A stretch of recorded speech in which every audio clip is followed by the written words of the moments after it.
My name is Kim Vastine, and I am the president and founder of Ambassador Alliance International. It's a 501c3 charity that's really designed to help people empower women, train and educate, provide resources both here and abroad. Been a journey to get to this place, and I'm a mom. I've been married for a number of years, and I have 2 adult children and a new grandbaby that we're very excited about. And I live here in the Dallas-Fort Worth area and glad to be a part of what's happening here. You know, I was involved in business, different business endeavors, politics, different types of ministry for a number of years. And I reached, this crossroads in my journey where suddenly it seemed dissatisfying for me to fill other people's vision. And I really decided that if I was ever going to do it, I needed to carve out and discover the things that I was truly passionate about. And sometimes crossroads are a good time for us to look at where we've been and where we want to go and what we have to change to get there. And so that's kind of was my motivation to look at the things that drove my heart, that made me passionate, to feel like I could make a difference for things that really matter to me. And that was sort of a hard-pressed place. Really kind of drove me to step into creating Ambassador Alliance for the nations. Identifying your passions and how to make money, how to live, doing the things that you enjoy and feel like you can make a difference is often a great challenge. Part of that is the planning process, to step back away from the demands that would say, I'm so busy, I don't have time to think about myself. And I think for women especially, it's really difficult to do. So I literally took some time off in a way to get quiet and really answer some really hard questions that I'd been avoiding for most of my life. Looking at the things that had happened in my life that kind of piqued my desire, like if I could change anything, it would be that. And sitting down and meeting with different people to strategize over the ideas and the thoughts, trying to collaborate and create some team effort. And the more I talked about it and the more I could see that there was a real need and a desperate issue for it, and being challenged to go for it. So it was people that we benchmarked ideas, and it takes courage to really leave the things that are comfortable to step out into a new arena. And it's very doable. It's just a process. Gosh, history inspires me. A lot of amazing women like Harriet Tubman. Joan of Arc is one of my favorite, inspires Mother Teresa. Women that took very small resources, almost no resources, that had very little encouragement that they could make a difference. Those stories I read a lot. They have fired me up to believe that, why not? Why couldn't I? As women, sometimes we have to be our own encouragers when the statistics or the numbers or the things don't quite add up. We kind of have to believe in ourselves, and that's a process too. But looking at those women and how they chose to step out and do courageous things fired my heart, that if they could do it, surely I could do it in this day and age. So I still look to those for encouragement. My advice for young women that are wanting to feel like they can make a difference in the world, which I believe everyone wants to feel that, is to tell them that, number one, not to be ashamed of their story, of their past. Many still grow up today without recognizing that, number one, their voice matters. While that's become a common theme, nobody can say it like you can. Nobody has your sound, nobody has your story that's quite like yours, nor your passion. So my first thing is, number one, to get them not to be ashamed of what they've struggled with, what's tried to keep them from changing the world, and then encourage them to help identify what their passions are and to challenge them with opportunities. I try to give them opportunities to experiment and to try some new things that are key to their heart, and find that that's been tremendous to help them break out of a lot of their fears. Women in general all have a story of experiences that were difficult, and I think it's the proverb that if life gives you lemons, we make lemonade. So out of that, yes, there have definitely been a number of experiences. Grew up in a very abusive home that looked really normal on the outside. Children were seen and not heard. And so coming into my late 20s, realizing that all of that fear, all of that shame,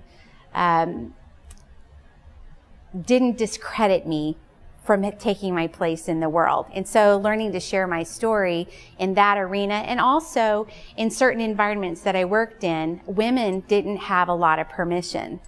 And so that in certain industries that I was in, that actually sparked me to, it almost challenged me to confront what they said I couldn't do, to say, yes, I can.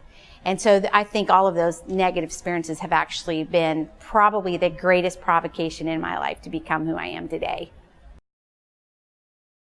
The greatest need that I see in the world for women, no matter what country, Costa Rica, Africa, United States, is number one is a need for hope. Is a need for hope that they do have something to contribute regardless of their resources. Because again, traveling and being in the places we do, we tend to magnify what we don't have instead of what we do have. And so if I can come in and bring encouragement and hope and challenge women that really help them to recognize what they have been given. And for a woman in Africa, that may be a hut with a dirt floor, but it's a gathering place where she can share what she knows and what she's been given. She can take her tools, sell them in the marketplace. We can help her, or whether that's here in the U.S. That seems to be the greatest, in cultures that tend to minimize what women can bring to the table, to know that they matter, they're made in God's image, and that their part is so vital to making the world a better place, gives them hope that they have something to bring and something to give. So that's what I love to impart in whatever circumstances, whatever socioeconomic situation it is. It's still a matter of giving hope that they have something to bring and to give. Ambassador Alliance was formed, number one, to be ambassadors to reconcile people to who their true identity is, to champion their best self. And so in that spirit, we love to form alliances with other organizations that may be on the ground in certain countries that are already doing something. And we say, how can we come in alongside of you? Because two are better than one, and we're better together. So we bring our resources. And to help women, number one, we do a number of things based on the needs that they have. If they lack education in how to start a microfinance business, we try to provide tools and training for that. And you change the language depending on what countries, but the principles are the same. We do a lot of education for value, like women's value, their worth, and why they matter. And so we do that. Includes a lot of education on the statistics of abuse to women, because sometimes if they see the big picture of what's happening, they're like, this is not just me happening, but there are other people out there. So we bring training and awareness, and then we also try to bring resources. Sometimes we'll bring practical, like we're working in Africa right now. There are young women there who don't have sanitary napkins, which means they can't go to school 5 days a week, which multiplied over a year, they have huge impact. So we're researching ways of resources that they can create this in their own village, so these girls can go to school, so they can get their education and be successful in their future.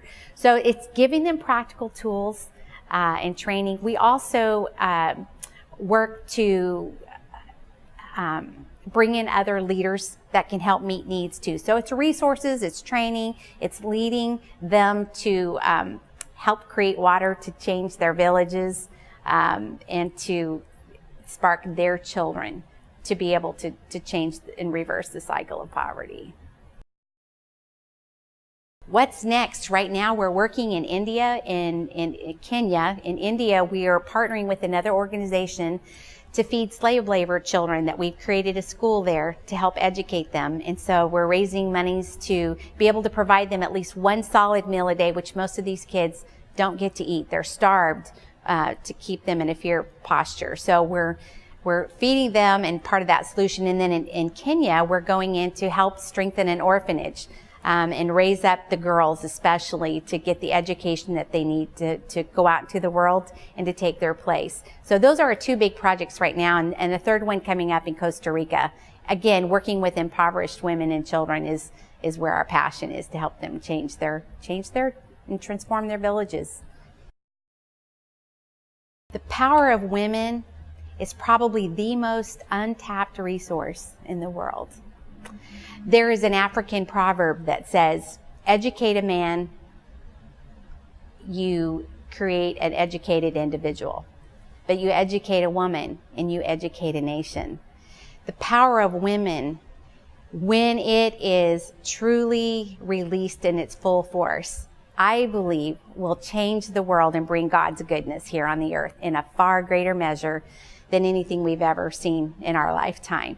The power of women can change, I've seen it, literally change a village from poverty to where kids have hope. We've seen the schools go in, they're sewing clothes, making jewelry. It gives them dignity and worth. It changes the world. Women nurture and they change. And my goal is to help women not to compare themselves with others, but to say, what I've been given, I'm freely going to share it and give it away, where we don't compete, but we make each other stronger and better. That's the power of women. And collaboratively, when we do that in every nation, we create a sisterhood that is powerful and mighty, and it brings goodness on the earth, which is what we all want to see.